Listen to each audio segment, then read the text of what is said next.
তার যে আগুনের প্রভাব তাকে বাড়িয়ে দিয়েছে, তার যে দহন করার প্রভাব তাকে বাড়িয়ে দিয়েছে। আর এই মঙ্গল যে অগ্নিতত্ত্বের এই রকম স্থিতি নিয়ে বসে আছে, সে বসে রয়েছে জন্মপত্রিকাতে দ্বিতীয় ঘরে, ভারতবর্ষের দ্বিতীয় ঘরে।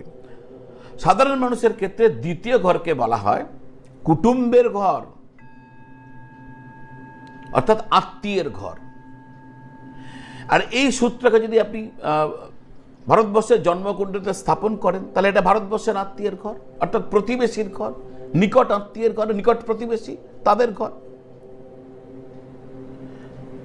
অগ্নিতত্ত্ব কারক মঙ্গল, যিনি রাহুর নক্ষত্রে রয়েছেন, তিনি এই ঘরে বসার কারণে, এই কুটুম্বের ঘরে বসার কারণে ভারতবর্ষ প্রতিবেশীকে যতই সাহায্য করুক না কেন, ভারতবর্ষের প্রতিবেশীরা ভারতবর্ষকে সেইভাবে দেখবে না।